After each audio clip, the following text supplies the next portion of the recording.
আসসালামু আলাইকুম। হিজরি সনের দ্বিতীয় মাস সফর। এখন সফর মাস চলছে। জাহিলি যুগে এই সফর মাসকে অশুভ ও কুলক্ষণে মনে করা হতো। রাসূল পাক সাল্লাল্লাহু আলাইহি ওয়াসাল্লাম তিনি এই ভ্রান্ত বিশ্বাস ও ধারণাকে খণ্ডন করে ইরশাদ করেন, সংক্রামক রোগ বলতে কিছুই নেই, পেঁচার মধ্যে কুলক্ষণের কিছুই নেই, তারকার কারণে বৃষ্টি হওয়াও ভিত্তিহীন এবং সফর মাসে অশুভ বলতে কিছুই নেই। পবিত্র হাদিস শরীফে আরও বর্ণিত রয়েছে, যে কোনো বিষয়কেই অশুভ ও কুলক্ষণে মনে করা শিরকের অন্তর্ভুক্ত। তিনি এই বাক্যটি 3 বার উল্লেখ করেছেন।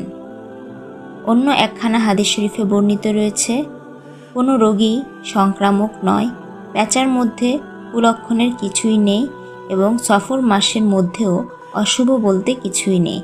তখন এক ব্যক্তি বললেন, ইয়া রাসূলুল্লাহ সাল্লাল্লাহু আলাইহি ওয়াসাল্লাম, তাহলে উটের এই অবস্থা হলো কেন? যে উটগুলো জঙ্গলি হরিণের মতো তরুতাজা, যেগুলো ময়দানে স্বাধীনভাবে বিচরণ করত, এমত অবস্থায় কোথা হতে এক চর্মরোগাক্রান্ত উট এসে সে উটের কালে মিলিত হলো এবং উটগুলোকে চর্মরোগী বানিয়ে দিল। ফলে এই উটগুলো খুজলিযুক্ত হয়ে গেল। তখন রাসূল পাক সাল্লাল্লাহু আলাইহি সাল্লাম বললেন, তাহলে প্রথম উটটির চর্মরোগ কোথা থেকে আসলো? অর্থাৎ প্রথম উটটি যেভাবে খুজলিযুক্ত হয়েছিল, ঠিক পরবর্তী উটগুলোও সেভাবেই খুজলিযুক্ত হয়েছে।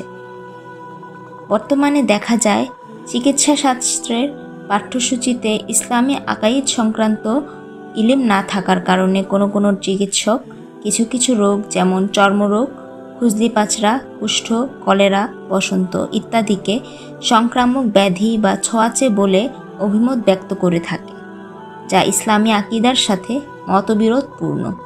একজন মুমিন মুসলমানের এ ধরনের বিশ্বাস থেকে বিরত থাকা আবশ্যক। তবে ভালো লক্ষণ সম্পর্কে ধারণা করার অবকাশ রয়েছে, তা মুস্তাহাব সুন্নত। এ প্রসঙ্গে হাদিস শরীফে বর্ণিত রয়েছে, কোনো বিষয়কে অশুভ কুলক্ষণে মনে করো না, তবে শুভ লক্ষণ রয়েছে।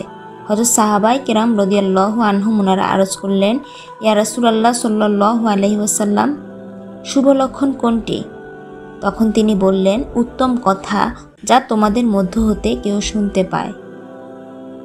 এ সকল হাদিস শরীফ থেকে সুস্পষ্ট প্রতীয়মান যে কোনো মাস বা দিনের মধ্যে অশুভ বলতে কিছুই নেই এবং কোনো রোগ ব্যাধিও সংক্রামক বা ছোঁয়াচে নয়। মহান আল্লাহ পাক তিনি আমাদের সকলকে সঠিক বুঝ দান করুন। আমিন।